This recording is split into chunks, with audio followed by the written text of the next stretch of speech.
Hey, it's still 5/17/2021. It happens to be about 4:45, maybe 4:46 now. But I wish to get in the rest of the interview I'm doing, or actually Nina Negra, host of Say It Loud, and my co-host on some of the other shows, Sister STST. She's sick and tired of being sick and tired, but she's doing this interview with Howard F. Lyman, and I just did that last segment, and the Wi-Fi seems to be working, so that uploaded quickly, and I was able to do that. I gotta return this return this laptop back to the library tomorrow.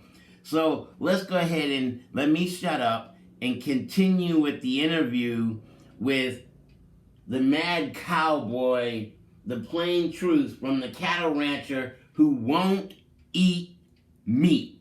I wonder why that is. Oh, he was talking about euthanized pets. Shut up already. Get to the interview.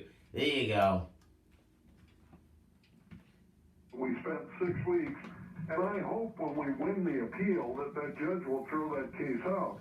But I want you to know that this is not about food disparagement. This is about the golden rule. Which is? People that have enough gold, they think they can make the rules. And they want to take away our most precious right, and that's the right of free speech. So the case is not over? Oh, no. The case is still ongoing. The meter is still running. We're still employing a whole bunch of lawyers. But every listener out there should realize that not only on the Oprah show, but shows just like this, the people do not want you to stimulate people to think. Now, you said an interesting thing about that people should do their own research. I really agree with that. But to do that, you have to understand some facts, like we're feeding cows to cows, that we're scraping up roadkill and turning it into feed for animals, that we're actually taking euthanized pets full of chemicals that were used to kill them. City of Los Angeles alone, 200 tons of dogs and cats a month are being ground up, turned into feed, and fed back to our pets or our food animals. You have to know those things before you can go and educate yourself. You're raising some very horrible points here that I want to elucidate further. Now, when you said we're feeding cows to cows, what do you mean? Well, at the time that I was on the Oprah show, we were collecting dead cattle, grinding them up, turning them into feed, and feeding them back to other animals. About 95%, as near as I could tell, of all animals fed in factory feedlots were being fed the remains of other animals. Now, once we did that show, USDA and FDA came back and banned the feeding of cows, sheep, and goats back to cows, sheep, and goats, but we're still feeding animals back to cows in feedlots today. We're better than where we were, but we're still not as good as what we should be. Ugh, that is so nasty. I thought cows were supposed to graze in the pasture. They're supposed to only eat grass. Oh my goodness. If you have any thoughts, any questions, you want to join this conversation, that's a pre-recorded show. That was done 5, 6, 7, I don't know, long time ago. 1997. On that show I produced, Say It Loud, for AM station in the Boston area. And yeah, if you have any thoughts or comments, give me a call. Wasn't it a law before the show that you could not feed animals to animals? Oh, absolutely not. It was not still not a law. Ah, but the USDA came in and did some investigation and did what? Well, they agreed that they were no longer going to feed ruminant animals, that's cows, sheep, and goats, back to cows, sheep, and goats. It's a step in the right direction, but in England, where they started with this problem, they banned the feeding of all animals to animals. I believe that's where we should go. Now, they banned it in England based on what? The mad cow disease? That's exactly right. The spongiform disease that they believe was transferred from sheep to cows, and and now they believe that it has been transferred back from cows to sheep, and they're actually taking a look at whether they should be slaughtering all of the sheep in England because of this problem of feeding the remains of animals back to other animals. Now, I just looked on the internet and saw an Associated Press wire that said, U.S. has low risk of mad cow disease. The risk of mad cow type disease breaking out among people in the U.S. is small, researchers say. And this is what they base it on. The government has taken steps to ban beef imports from Europe and to protect domestic herds from consuming ground-up sheep and other feed that may spread the fatal brain illness, according to a report in Wednesday's Journal of the American Medical Association. Well, you know, this is really interesting. The first case of mad cow disease was described in England in 1986. The first case. 4 years later, by 1990, it was an epidemic. It got to where there were almost 1,000 cows a week that were coming down with it. I will agree that we have less chance of having the epidemic here than they had in England, but we should learn from what they did over there, that we never get ourselves in the same position. And just because we quit importing meat from her, remember that we now know in England that using the products of animals like gel caps actually have the potential to infect a disease that in humans from the time you get it until the symptoms are visible is anywhere from 10 to 40 years.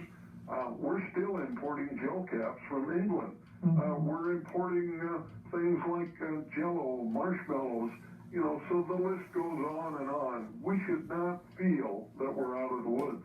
Well, in case in point, in the same news story, it says that the article that they wrote, that the JAMA, Journal of the American Medical Association, wrote, was talking about a unique set of circumstances that existed in Britain in the late 80s, and the epidemic lasted through 1996. And that what England has done to safeguard is that it has livestock feed and restrictions on infected animals, and they were in place previously. And it talks about the disease itself. Mad cow disease kills by eating holes in the brain tissue of cattle, and then there's a human variant called Creutzfeldt-Jakob disease, and it showed up in 39 Britons who apparently ate beef contaminated with mad cow disease.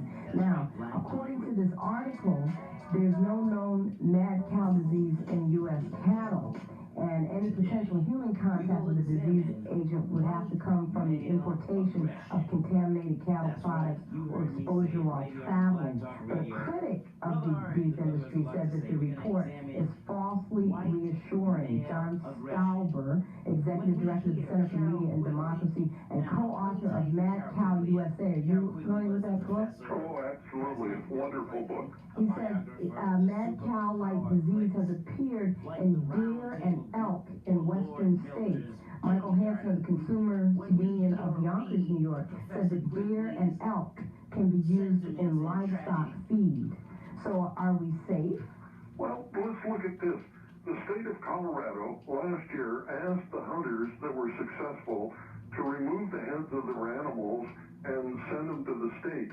5% of all of the deer heads that were sent to the state of Colorado by hunters were found to have the spongiform disease that is called chronic wasting disease, the mad cow disease of deer and elk. And the state of Colorado never even informed the hunters that turned in their heads that were infected, that their animals were infected. They went ahead and consumed them, not even knowing about it. And remember, we can grind up roadkill, deer and elk, and we can put them into cattle feed. We have states that, no doubt about it, that we have confirmed that we have scabies, a spongiform disease in sheep that are out there. And so for the JAMA to say that there is no risk to the United States, I think is completely understating the issue. Now, why would somebody take a cow or a sheep or a goat or deer and grind it up, or an elk, and feed it to another animal? Well, if you look at it, that you have the problem of getting rid of carcasses. And you either have to go and bury them, or you can call up a rendering company. A rendering company will come, scrape them up, take them in, grind them up. There is no animal that is too putrid, too rotten, too infected that they will not come and take it. And it's the same thing when we end up euthanizing pets. They want to find a way to get rid of them. What better way to do it than to call somebody up that'll come and get them, take them in, grind them up whole, dog collars and all, and turn them into feed and feed them right back to our pets or our food animals. And then we as humans turn around and eat those food animals. That's exactly right. Before we get into the benefits of eating beef, if there are any, can you talk about what it is as a cattle rancher for 4 generations? What did you feed your cattle and why? Well, I was a 4th generation farmer rancher feedlot operator. One time I had 7,000 head of cattle, 12,000 acres of crop, and 30 employees. Now, I went to school at Montana State University. I got a degree in agriculture. I learned a thing that was called better living through chemistry. I went home, took a small organic farm, and turned it into a large agribusiness. And it was all about making money. Raising cattle as cheap as possible, getting them on the market. Whatever you could buy that was the cheapest product that you could put into those animals and get them to gain weight, that's exactly what I did. For years, I was feeding ground up animals back to my animals in the form of a thing that was called meat meal, bone meal, blood meal. Those things were the byproducts of the slaughter industry. They were high in protein, they were cheap. I bought them, fed them to my animals because I could make money doing it. I never stopped and thought about that we were actually taking an animal that was intended by nature to be an herbivore, not only turning them into carnivores, we were turning them into cannibals. We fed almost anything that you could find that was cheap and would put gain on animals. Put gain on animals. So is there a possibility that they're still putting stuff that would put gain on animals in the food?